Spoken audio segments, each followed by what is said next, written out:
Hello everyone, welcome back to the Harshit DSC classes. ఈరోజు మనం ఈ వీడియోలో వచ్చేసి సోషల్కి సంబంధించి మొత్తము 60 బిట్స్ అయితే చూద్దామండి. 60 బిట్స్లో వచ్చేసి మనకు 50 బిట్స్ వచ్చేసి కంటెంట్, అలాగే 10 బిట్స్ వచ్చేసి మనకు మెథడాలజీకి సంబంధించి మనము ఈ వీడియోలో చూద్దాము. ఈ పేపర్ వచ్చేసి మనకు ఎస్ఏ వాళ్ళకు సంబంధించిన పేపర్ అండి. సో కాబట్టి మనకు ఎస్జిటిలో చూసుకున్నట్లయితే డిఎస్సి పాయింట్ ఆఫ్ వ్యూలో ఎస్జిటిలో మనకు ఎలా అడుగుతారు క్వశ్చన్స్ అంటే ఎస్ఏ లాగానే క్వశ్చన్స్ అయితే ఉంటాయండి. అంటే మనకు ఎస్ఏ వాళ్ళకు ఎలా అయితే 10th అలాగే దాని రిలేటెడ్గా ఉండేటటువంటి టాపిక్స్ ఇస్తారో మనకు డిఎస్సిలో కూడా ఎక్కువ చాలా బిట్స్ వచ్చేసి 6th నుంచి 10th క్లాస్ వరకే ఇవ్వడం జరుగుతుందండి. కాబట్టి చాలా వరకు మనకు క్వశ్చన్స్ అన్నీ టెట్లో అడిగినట్టు అంత ఈజీగా అయితే ఉండవు. కాబట్టి మనం ఒకసారి ఎస్ఏ పేపర్ కూడా చూద్దామండి. ఎస్ఏలో ఎలా వచ్చాయి ఏంటి అనేది ప్రతి ఒక్కరు కూడా నేను క్వశ్చన్స్ అయితే చదవడం జరుగుతుంది. మీరు ఆన్సర్లు కామెంట్ చేసుకునే పార్ట్ అయితే కామెంట్ చేసుకోండి. అలాగే మీరు ఎన్ని మార్క్స్ వచ్చాయనేది కూడా కామెంట్ సెక్షన్లో అయితే కామెంట్ చేయండి. సో క్వశ్చన్ పేపర్ వచ్చేసి మనకు ఎస్జిటి వాళ్ళకి సంబంధించి ఇలా టఫ్గానే ఉంటాయండి క్వశ్చన్స్ వచ్చేసి. సో ఫస్ట్ క్వశ్చన్ అయితే చూద్దాము. భారతదేశంలో అగ్నిపర్వత మూలానికి చెందిన అతి ప్రాచీన పీఠభూమి ఏది? భారతదేశంలో అగ్నిపర్వత మూలానికి చెందినటువంటి అతి ప్రాచీన పీఠభూమి ఏది అంటే దక్కన్ పీఠభూమి అండి. దక్కన్ పీఠభూమి. నెక్స్ట్ క్వశ్చన్ వచ్చేసి మొదటిసారిగా విపత్తు నిర్వహణ అభివృద్ధి అంశంగా నిర్ణయించబడిన ప్రణాళిక ఏది అనేసి చెప్పారండి. మనకు పంచవర్ష ప్రణాళికలు ఉన్నాయి కదా, ఇవి వచ్చేసి మనకు 10th క్లాస్లో 9th క్లాస్లో కూడా ఉండడం జరుగుతుంది. కాబట్టి ఇవి కూడా మనకి ఇచ్చే ఛాన్సెస్ అయితే ఉంటాయండి. సో కరెక్ట్ ఆన్సర్ వచ్చేసి 10వ పంచవర్ష ప్రణాళిక అండి. మొదటిసారిగా విపత్తు నిర్వహణ అభివృద్ధి అంశంగా నిర్ణయించబడినటువంటి ప్రణాళిక ఏది అంటే 10వ పంచవర్ష ప్రణాళిక. నెక్స్ట్ క్వశ్చన్ వచ్చేసి ఈ పక్షి చనిపోయిన జంతువులను తినడం ద్వారా పర్యావరణాన్ని శుద్ధి చేస్తుంది. సో ఆన్సర్ వచ్చేసి రాబందు అండి. ఈ పక్షి చనిపోయిన జంతువులను తినడం ద్వారా పర్యావరణాన్ని శుద్ధి చేస్తుంది అంటే రాబందు. నెక్స్ట్ క్వశ్చన్ వచ్చేసి వేసవి కాలంలో ఉత్తర మైదానాలలో వీచే పవనాలు ఏవి అనేసి ఇచ్చారండి. వేసవి కాలంలో ఉత్తర మైదానాలలో వీచే పవనాలు లూ అండి. పవనాలను ఏమని పిలుస్తారు? లూ పవనాలు అనేసి పిలుస్తారు. వేసవి కాలంలో ఉత్తర మైదానాలలో వీచే పవనాలు లూ. నెక్స్ట్ క్వశ్చన్ వచ్చేసి ఉత్తర మైదానంలోని పురాతన ఒండ్రు మట్టి అనేసి ఇచ్చారు. అంటే మనకు ఒండ్రు మట్టిని ఏమని పేరుతో పిలుస్తారు అనేసి అడగడం జరిగిందండి. సో కరెక్ట్ ఆన్సర్ వచ్చేసి బంగర్ అండి. ఉత్తర మైదానంలోని పురాతన ఒండ్రు మట్టిని ఏమని పిలుస్తారు? బంగర్. నెక్స్ట్ క్వశ్చన్ వచ్చేసి హివారే బజారు ఇక్కడ కలదు. హివారే బజారు ఇక్కడ కలదు. ఆన్సర్ వచ్చేసి మహారాష్ట్ర అండి. హివారే బజార్ ఎక్కడుంది? మహారాష్ట్ర. నెక్స్ట్ క్వశ్చన్ వచ్చేసి శీతోష్ణ స్థితిని ప్రభావం చేసే అంశాలలో లేనిది ఏది అనేసి ఇచ్చారు. సో కరెక్ట్ ఆన్సర్ వచ్చేసి వర్షపాతం అండి. శీతోష్ణ స్థితిని ప్రభావం చేసే అంశాలలో లేనిది ఏది అంటే వర్షపాతము. భూమికి నీటికి గల సంబంధము, అలాగే భూమధ్య రేఖ నుండి దూరము, ఉపరితల గాలి ప్రసరణ, ఇవన్నీ కూడా మనకు శీతోష్ణ స్థితిని ప్రభావం అయితే చేస్తాయండి. లేనిది ఏది? వర్షపాతం. నెక్స్ట్ క్వశ్చన్ వచ్చేసి సున్నపు రాయి, మైకా, జిప్సం అనునవి.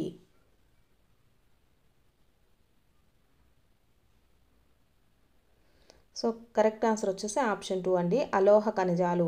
సున్నపు రాయి, మైకా, జిప్సం అనునవి ఏవి అంటే అలోహ ఖనిజాలు. నెక్స్ట్ క్వశ్చన్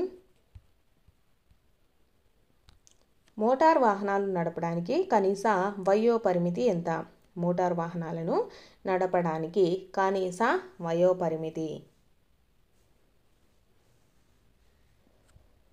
ఆన్సర్ వచ్చేసి ఆప్షన్ 2 అండి. 18 సంవత్సరాలు. మోటార్ వాహనాలు నడపడానికి కనీస వయోపరిమితి ఎంత ఉండాలి? 18 సంవత్సరాలు.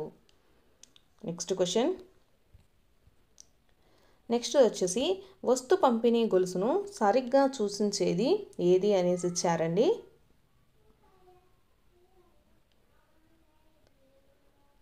సో కరెక్ట్ ఆన్సర్ వచ్చేసి ఆప్షన్ 4 అండి.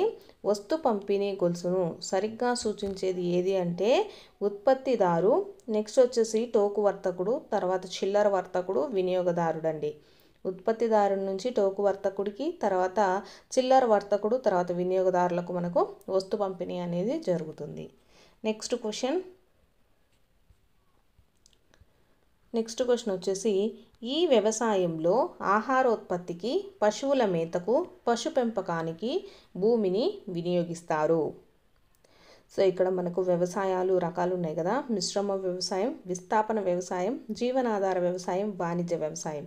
వీటిల్లో ఏ వ్యవసాయంలో ఆహారోత్పత్తికి, పశువుల మేతకు, పశు పెంపకానికి భూమిని వినియోగిస్తారు? ఆన్సర్ వచ్చేసి మిశ్రమ వ్యవసాయం అండి. మిశ్రమ వ్యవసాయంలో వచ్చేసి ఆహారోత్పత్తికి, అలాగే పశువుల మేతకు, పశువుల పెంపకానికి భూమిని అయితే వినియోగించడం జరుగుతుంది. నెక్స్ట్ క్వశ్చన్ వచ్చేసి టిస్కో అంటే టాటా ఐరన్ అండ్ స్టీల్ కంపెనీను ప్రారంభించిన సంవత్సరం ఎంత అనేసి ఇచ్చారండి.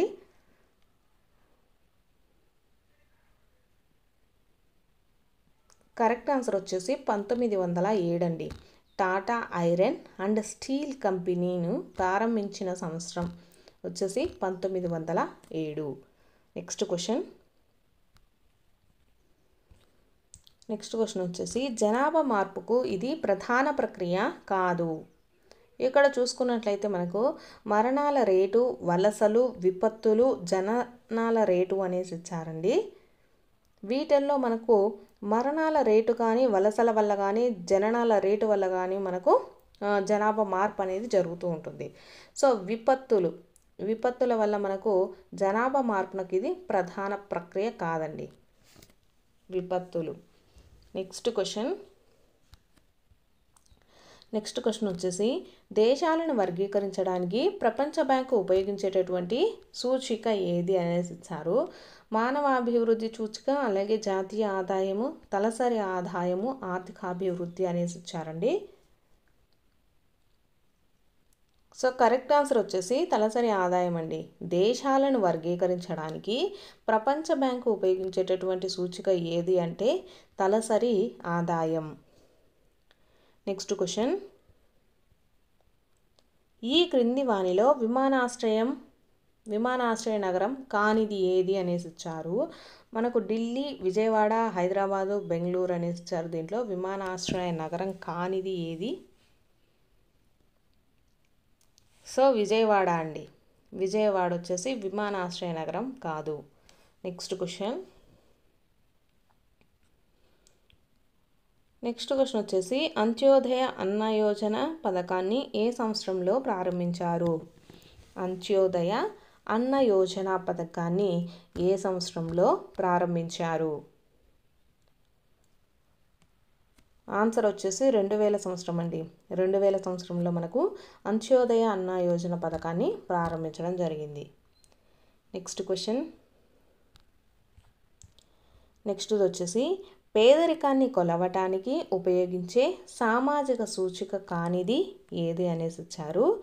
సో ఇక్కడ మనం ఆప్షన్స్ చూసుకున్నట్లయితే నిరక్షరాస్యత స్థాయి, ఆచార సాంప్రదాయాలు, ఉద్యోగ అవకాశాలు లేకపోవట, ఆరోగ్య సంరక్షణ పొందలేకపోవట అనేసి ఇచ్చారు. వీటిల్లో మనకు పేదరికాన్ని కొలవటానికి ఉపయోగించే సామాజిక సూచిక కానిది ఏది అనేసి ఇచ్చారండి. కానిది వచ్చేసి మనకు ఆచార సాంప్రదాయాలండి. పేదరికాన్ని కొలవాలంటే ఏం చూస్తారు? నిరక్షరాస్యత స్థాయి చూస్తారు, అలాగే ఉద్యోగ అవకాశాలు, ఆరోగ్య సంరక్షణ పొందలేకపోవటం, ఇవన్నీ కూడా చూడడం జరుగుతుంది. సో సూచిక కానిది ఆచార సాంప్రదాయాలు. నెక్స్ట్ క్వశ్చన్ వచ్చేసి ఒక్క దేశం కంటే ఎక్కువ దేశాలలో ఉత్పత్తిని నియంత్రించే సంస్థ ఏది? ఒక దేశం కంటే ఎక్కువ దేశాల్లో ఉత్పత్తిని నియంత్రించేటటువంటి సంస్థ ఏది అనేసి ఇచ్చారు. ఇక్కడ ప్రపంచ వాణిజ్య సంస్థ, అంతర్జాతీయ ద్రవ్యనిధి, బహుళ జాతీయ సంస్థ, అలాగే ఐక్యరాజ్య సమితి అనేసి ఇవ్వడం జరిగింది. సో కరెక్ట్ ఆన్సర్ వచ్చేసి బహుళజాతి సంస్థ అండి. ఒక దేశం కంటే ఎక్కువ దేశాలలో ఉత్పత్తిని నియంత్రించేటటువంటి సంస్థ ఏది అంటే బహుళజాతి సంస్థ. నెక్స్ట్ క్వశ్చన్ వచ్చేసి స్థిర లేక భౌతిక పెట్టుబడి అనేది ఏది అనేసి ఇచ్చారు.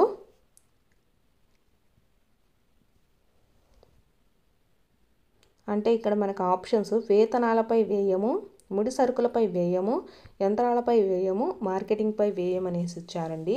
స్థిర లేక భౌతిక పెట్టుబడి అనేది ఏమవుతుందంటే ఇది యంత్రాలపైన వ్యయం అండి. స్థిర లేక భౌతిక పెట్టుబడి అనేది మనకు యంత్రాలపైన వ్యయము. నెక్స్ట్ క్వశ్చన్ వచ్చేసి హరప్పా ప్రజలు పశుపతిని మరియు వీరిని పూజించేవారు. హరప్పా ప్రజలు పశుపతిని మరియు ఎవరిని పూజించేవారండి? అమ్మ తల్లి అండి. పశుపతిని అలాగే అమ్మ తల్లిని వీళ్ళు ఆరాధించేవారు. నెక్స్ట్ క్వశ్చన్ వచ్చేసి మోటుపల్లి శాసనాన్ని జారీ చేసిన వారు ఎవరు? సో గణపతి దేవుడండి. మోటుపల్లి శాసనాన్ని జారీ చేసింది ఎవరు అంటే గణపతి దేవుడండి. ఇది మనకు చాలా మోస్ట్ ఇంపార్టెంట్ అండి. ఎన్ని క్వశ్చన్ పేపర్స్లలో చూసుకున్నా కూడా మనకు ఈ క్వశ్చన్ అయితే అడుగుతున్నారండి. మోటుపల్లి శాసనాన్ని జారీ చేసిన వారు ఎవరు అంటే గణపతి దేవుడు. నెక్స్ట్ క్వశ్చన్ రాజధానిని ఢిల్లీ నుంచి దేవగిరికి మార్చిన వారు ఎవరు? రాజధానిని ఢిల్లీ నుంచి దేవగిరికి మార్చిన వారు ఎవరు? ఆన్సర్ వచ్చేసి మహమ్మద్ బిన్ తుగ్లక్ అండి. రాజధానిని ఢిల్లీ నుంచి దేవగిరికి మార్చిన వారు మహమ్మద్ బిన్ తుగ్లక్. నెక్స్ట్ క్వశ్చన్ వచ్చేసి భారతదేశంలో మొదటి గవర్నర్ జనరల్ ఎవరు? భారతదేశంలో మొదటి గవర్నర్ జనరల్ ఎవరు? వారన్ హేస్టింగ్స్ అండి. భారతదేశంలో మొదటి గవర్నర్ జనరల్ ఎవరు అంటే Warren Hastings. Next question Rabindranath Tagore శాంతినికేతన్ను స్థాపించిన సంవత్సరం. రవీంద్రనాథ్ ఠాగూర్ శాంతినికేతన్ను స్థాపించిన సంవత్సరం వచ్చేసి 1901 అండి. శాంతినికేతన్ ఎప్పుడు స్థాపించారు? 1901. నెక్స్ట్ క్వశ్చన్ స్వాతంత్రానంతరము రాష్ట్రాల పునర్విభజన దీని ఆధారంగా జరిగింది. సో మనకు రాష్ట్ర వైశాల్యము, రాష్ట్ర జనాభా, ఆ రాష్ట్రంలో మాట్లాడే భాష, రాష్ట్ర వనరులు అనేసి ఇచ్చారండి. సో కరెక్ట్ ఆన్సర్ వచ్చేసి మనకు రాష్ట్రాల యొక్క పునర్విభజన ఎలా జరిగింది అంటే రాష్ట్రాలలో మాట్లాడేటటువంటి భాష అండి. ఆ రాష్ట్రాలలో మాట్లాడేటటువంటి భాషను బట్టి పునర్విభజన అయితే జరిగింది. నెక్స్ట్ క్వశ్చన్ వచ్చేసి సంబూరు జాతీయ ఉద్యానవనం గల దేశం ఏది? సంబూరు జాతీయ ఉద్యానవనం గల దేశం సో కెన్యా అండి. ఈ సంబూరు జాతీయ ఉద్యానవనం ఎక్కడ ఉంది? కెన్యాలో ఉంది. నెక్స్ట్ క్వశ్చన్ రాజ్యాంగ సభ ఏర్పడిన సంవత్సరం. రాజ్యాంగ సభ ఏర్పడిన సంవత్సరం వచ్చేసి మనకు 1946 అండి. 1946. నెక్స్ట్ క్వశ్చన్ త్రైపాక్షిక కూటమిలో సభ్య దేశం కానిది ఏది?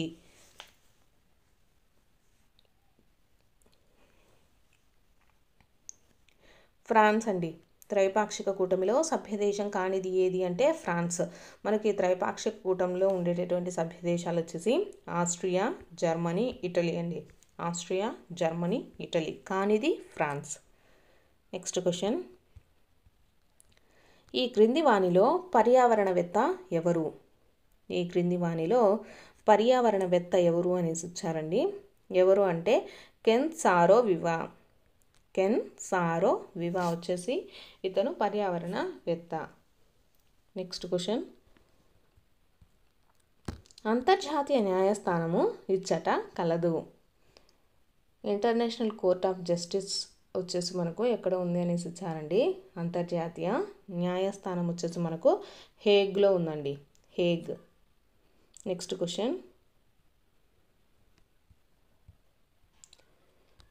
క్వశ్చన్ వచ్చేసి తెబాగా ఉద్యమం ప్రారంభమైన రాష్ట్రం. ఈ తెబాగా ఉద్యమం వచ్చేసి మనకు ఏ రాష్ట్రంలో ప్రారంభమైనది అనేసి ఇచ్చారండి. ఆన్సర్ వచ్చేసి బెంగాల్. నెక్స్ట్ క్వశ్చన్ మొదటి పంచవర్ష ప్రణాళిక కేంద్రీకరించిన అంశం ఏది అనేసి ఇచ్చారు. మనకు మొదటి పంచవర్ష ప్రణాళిక కేంద్రీకరించిన అంశం అంటే మనకు ఎక్కువగా ఫోకస్ చేసినటువంటి అంశం ఏది అంటే వ్యవసాయం అండి. వ్యవసాయం option 1 is the right answer. మొదటి పంచవర్ష ప్రణాళికను కేంద్రీకరించిన అంశం ఏది అంటే వ్యవసాయం. నెక్స్ట్ క్వశ్చన్ వచ్చేసి గులాంగిరి అనే పుస్తకం రాసిన వారు ఎవరు? గులాంగిరి అనే పుస్తకాన్ని రాసినది ఎవరు? కరెక్ట్ ఆన్సర్ వచ్చేసి జ్యోతిరావు పూలే అండి. గులాంగిరి అనే పుస్తకం రాసిన వారు ఎవరు? జ్యోతిరావు పూలే. నెక్స్ట్ క్వశ్చన్ వచ్చేసి ఔషధ ప్రయోజనాల కొరకు ఆదివాసీలు ఉపయోగించేటటువంటి వృక్ష జాతుల సంఖ్య ఎంత? ఔషధ ప్రయోజనాల కొరకు ఆదివాసీలు ఉపయోగించేటటువంటి వృక్ష జాతుల సంఖ్య ఎంత అనేసి ఇచ్చారండి. కరెక్ట్ ఆన్సర్ వచ్చేసి 8,000. ఔషధ ప్రయోజనాల కొరకు ఆదివాసీలు ఉపయోగించే వృక్ష జాతుల సంఖ్య 8,000. నెక్స్ట్ క్వశ్చన్ ఈ నిబంధన ద్వారా అంటరానితనం నిషేధించబడినది. అంటరానితనం వచ్చేసి మనకు ఏ ఆర్టికల్ అండి? 17వ ఆర్టికల్ అండి. 17వ ఆర్టికల్ ద్వారా మనకు అంటరానితనం వచ్చేసి నిషేధించబడింది. నెక్స్ట్ క్వశ్చన్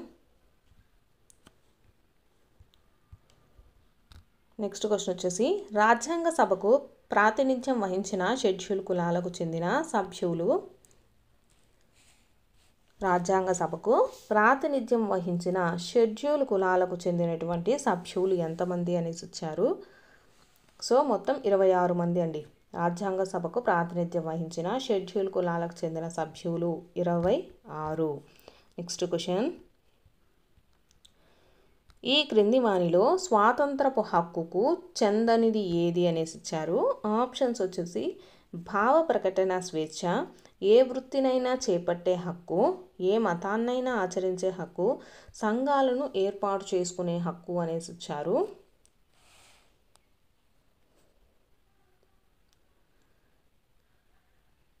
సో చెందనిది వచ్చేసి ఏ మతాన్నైనా ఆచరించే హక్కు అండి.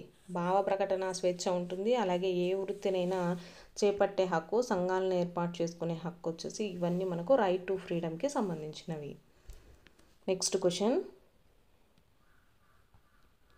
ఈ రాజ్యాంగ సవరణ ద్వారా విద్యను ప్రాథమిక హక్కులలో చేర్చారు అనేసి ఇచ్చారు.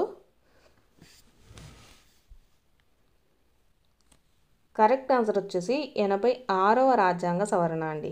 86వ రాజ్యాంగ సవరణ ద్వారా విద్యను వచ్చేసి ప్రాథమిక హక్కుల్లో చేర్చారు. నెక్స్ట్ క్వశ్చన్ వచ్చేసి గ్లాస్నోస్ట్ అనున్నది ఏది అనేసి ఇచ్చారు. ఆప్షన్స్ వచ్చేసి రష్యా నగరము, రష్యా అధ్యక్షుడు, గోర్బచేవ్ సంస్కరణ, అలాగే 2వ ప్రపంచ యుద్ధంలో వాడిన అణుబాంబు అనేసి ఇచ్చారు. గ్లాస్నోస్ట్ అనున్నది ఇది వచ్చేసి మనకు గోర్బచేవ్ సంస్కరణ అండి. గ్లాస్నోస్ట్ అంటే మనకు గోర్బచేవ్ సంస్కరణ. నెక్స్ట్ క్వశ్చన్ 1977వ పశ్చిమ బెంగాల్ అసెంబ్లీ ఎన్నికలలో వామపక్ష కూటమి యొక్క నినాదం ఏది అనేసి ఇచ్చారు.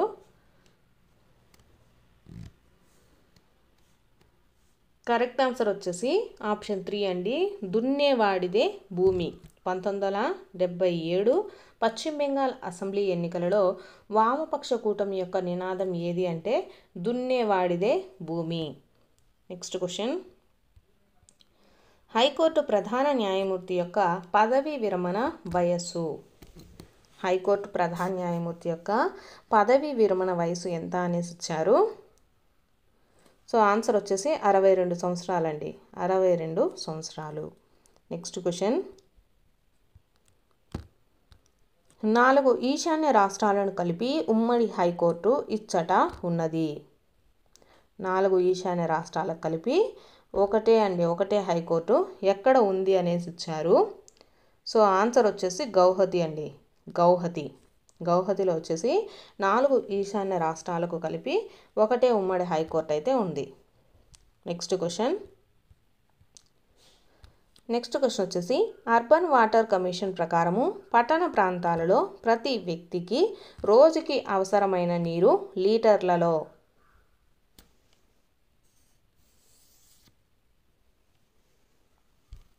కరెక్ట్ ఆన్సర్ వచ్చేసి 135 లీటర్లు అండి. అర్బన్ వాటర్ కమిషన్ ప్రకారము పట్టణ ప్రాంతంలో ప్రతి వ్యక్తికి రోజుకి అవసరమైన నీరు ఎంత అంటే 135 లీటర్లు. నెక్స్ట్ క్వశ్చన్ వచ్చేసి ప్రత్తిని మొదటగా పండించిన వారు ఎవరు? ప్రత్తిని మొదటగా పండించింది ఎవరు అంటే సింధు ప్రజలండి. సింధు ప్రజలు. నెక్స్ట్ క్వశ్చన్ భారత సనాతన ధర్మంలో వీరిని గొప్ప మత సంస్కర్తగా భావిస్తారు. ఆది శంకరాచార్యులండి. భారత సనాతన ధర్మంలో వీరిని గొప్ప మత సంస్కరణగా భావిస్తారు అంటే వాళ్ళు ఎవరు అంటే ఆది శంకరాచార్యులండి. Option 2 is the right answer. Next question Godavari నదీ తీరంలో ఉన్న మహాజనపదం ఏది? గోదావరి నదీ తీరంలో ఉన్న మహాజనపదం ఏది? ఆన్సర్ వచ్చేసి అస్మక అండి. గోదావరి నదీ తీరంలో ఉన్న మహాజనపదం వచ్చేసి అస్మక. నెక్స్ట్ క్వశ్చన్ సాంచి స్తూపము ఇక్కడ కలదు. సాంచి స్తూపం వచ్చేసి మనకి ఎక్కడ ఉందండి? మధ్యప్రదేశ్. సాంచి స్తూపము మనకు మధ్యప్రదేశ్లో ఉంది. నెక్స్ట్ క్వశ్చన్ ఆర్థిక సరళీకరణ ప్రారంభమైన సంవత్సరము. లిబరలైజేషన్ అండి. ఆర్థిక సరళీకరణ ప్రారంభమైన సంవత్సరము. ఆన్సర్ వచ్చేసి 1991 అండి. ఆర్థిక సరళీకరణ ప్రారంభమైన సంవత్సరము 1991. నెక్స్ట్ క్వశ్చన్ వచ్చేసి మానసిక చలనాత్మక రంగం పైన కృషి చేసిన వారు ఎవరు? మనకు మెథడాలజీకి సంబంధించినటువంటి క్వశ్చన్స్ అండి. మానసిక చలనాత్మక రంగం పైన కృషి చేసిన వారు. ఆన్సర్ వచ్చేసి ఆర్హెచ్ దవే అండి. మానసిక చలనాత్మక రంగం పైన కృషి చేసింది ఎవరు? Elizabeth Simpsons, R H Dave. Next question వచ్చేసి ఈ విషయంలో ఉపాధ్యాయుడు విద్యార్థిని ప్రోత్సహించకూడదు అనేసి ఇచ్చారు. ఆప్షన్స్ వచ్చేసి సమస్య పరిష్కారానికి, ఆధారపడే స్వభావానికి, ప్రశ్నించడానికి, చర్చలకు అనేసి ఇచ్చారు. వీటిల్లో చూసుకున్నట్లయితే మనకు సమస్య పరిష్కారానికి కానీ, ప్రశ్నించడం, చర్చలకు వీటన్నిటిని కూడా విద్యార్థిని ప్రోత్సహించకూడదు అనేసి ఇచ్చారండి. అది వచ్చేసి మనకు ఆప్షన్ 2 అండి. ఆధారపడే స్వభావాన్ని ప్రోత్సహించకూడదు. ఆప్షన్ 2 కరెక్ట్ అండి. నెక్స్ట్ క్వశ్చన్ వచ్చేసి బోధన స్థాయిల వారీగా వర్గీకరణ చేసి బోధించాలి. బోధనలో స్థాయిల వారీగా వర్గీకరణ చేసి బోధించాలి అని సూచించిన వారు ఎవరు? సూచించింది ఎవరు అంటే NCF 2005 సిఫారసులండి. బోధనలో స్థాయిల వారీగా వర్గీకరణ చేసి బోధించాలి అని సూచించిన వారు NCF 2005 సిఫారసులు. నెక్స్ట్ క్వశ్చన్ వచ్చేసి సాంఘిక శాస్త్ర అధ్యయనం తర్వాత వచ్చే ఫలితాలు ఏవి అనేసి ఇచ్చారు. మనకు విలువలు, ఆశయాలు, లక్ష్యాలు, స్పష్టీకరణలు అనేసి ఆప్షన్స్ అయితే ఇచ్చారండి. సో మనకు సాంఘిక శాస్త్ర అధ్యయనం తర్వాత వచ్చే ఫలితాలు ఏంటి అంటే విలువలు అండి. విలువలు. నెక్స్ట్ క్వశ్చన్ వచ్చేసి సాంఘిక శాస్త్ర అధ్యయనంలో భాగంగా ఆర్థిక శాస్త్రాన్ని చేర్చాలని సిఫారసు చేసినటువంటి కమిటీ ఏది? కరెక్ట్ ఆన్సర్ వచ్చేసి ఈశ్వరీబాయి పటేల్ కమిటీ అండి. సాంఘిక శాస్త్ర అధ్యయనంలో భాగంగా ఆర్థిక శాస్త్రం కూడా చేర్చాలి అనేటటువంటి అంశాన్ని సిఫారసు చేసిన కమిటీ ఏది అంటే Eshwaribai Patel committee. Next question, John Dewey ప్రకారము సమస్య పరిష్కార పద్ధతిలోని ముఖ్యమైన సోపానాలు ఏవి అనేసి ఇచ్చారు. సో ఏవి అంటే 4 అండి. జాన్ డూయి ప్రకారము సమస్య పరిష్కార పద్ధతిలో ఉండేటటువంటి ముఖ్యమైన సోపానాలు ఏవి అంటే అవి వచ్చేసి మనకు 4 సోపానాలు అయితే ఉన్నాయండి. నెక్స్ట్ క్వశ్చన్ వచ్చేసి రూదర్ఫర్డ్ అల్లూరి సీతారామరాజు సంభాషణను విద్యార్థులు తరగతి గదిలో అభినయించి చూపడం అనేది ఈ బోధనా వ్యూహం కిందికి వస్తుంది. సో ఇక్కడ మనకు తోలుబొమ్మలాట, టాబ్లో, పాత్ర పోషణ, మేధోమథనం అనేసి ఇచ్చారండి. ఇక్కడ కరెక్ట్ ఆన్సర్ చూసుకున్నట్లయితే పాత్ర పోషణ అండి. రూదర్ఫర్డ్ అల్లూరి సీతారామరాజు సంభాషణను విద్యార్థులు తరగతి గదిలో అభినయించి చూపడం అంటే నాటకం అయితే వేయడం జరిగింది. ఈ బోధనా వ్యూహం కిందికి వస్తుందంటే పాత్ర పోషణ. నెక్స్ట్ క్వశ్చన్ వచ్చేసి వనరుల పద్ధతిని మొదట ఈ దేశంలో ప్రవేశపెట్టారు.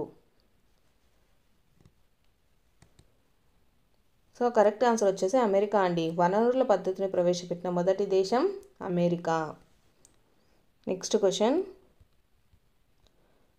వచ్చేసి ఆనాటి రాజులు ఉపయోగించిన ఆభరణాలు, పురాతన భవనాలు, నాణాలు, శాసనాలు అన్నీ ఈ కోవకు చెందుతాయి అనేసి వచ్చారు.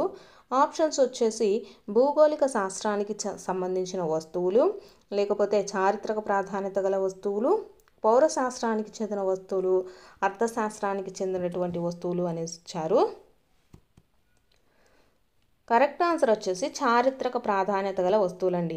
మనకు రాజులు అంటేనే చరిత్రకు సంబంధించినవి కాబట్టి వాళ్ళు ఉపయోగించినటువంటి ఆభరణాలు కానీ, పురాతన భవనాలు కానీ, నాణాలు, శాసనాలు ఇవన్నీ కూడా మనకు దేనికి సంబంధించినవి? చారిత్రక ప్రాధాన్యత గల వస్తువులు. నెక్స్ట్ క్వశ్చన్ వచ్చేసి ఈ క్రింది వానిలో అతి సనాతనమైన మూల్యాంకన పద్ధతి ఏది అంటే మనకు ట్రెడిషనల్ మెథడ్ అండి. సనాతన మూల్యాంకనమైన పద్ధతి ఏది అంటే మౌఖిక పరీక్షలండి. మౌఖిక పరీక్షలు. ఈ క్రింది వాటిలో అతి సనాతన మూల్యాంకన పద్ధతి ఏది అంటే మౌఖిక పరీక్షలను నిర్వహించటం. నెక్స్ట్ క్వశ్చన్ చారిత్రక బోధనా పద్ధతిలోని రకాలు ఎన్ని అనేసి ఇచ్చారు. చారిత్రక బోధనా పద్ధతిలోని రకాలు ఎన్ని అంటే 4 అండి. మొత్తం 4 రకాలైనటువంటి చారిత్రక బోధనా పద్ధతులు అయితే ఉండడం జరిగింది. నెక్స్ట్ క్వశ్చన్ విద్యా లక్ష్యాలు ఎంతవరకు సాధించడం జరిగిందో తెలుసుకునే విధానమే మూల్యాంకనం అని నిర్వచించిన వారు ఎవరు? విద్యా లక్ష్యాలు ఎంతవరకు సాధించడం జరిగిందో తెలుసుకునే విధానమే మూల్యాంకనం అని నిర్వచించిన వారు ఎవరు అంటే రాల్ఫ్ టైలర్ అండి. Ralph Tyler. ఇవి వచ్చేసి మనకు సోషల్కి సంబంధించినటువంటి కంటెంట్కి సంబంధించి 50 మార్క్స్, అలాగే మెథడాలజీకి సంబంధించినటువంటి 10 క్వశ్చన్స్ అండి. మీకు కనుక వీడియో నచ్చినట్లయితే తప్పకుండా లైక్ చేసి సబ్స్క్రైబ్ అయితే చేసుకోండి.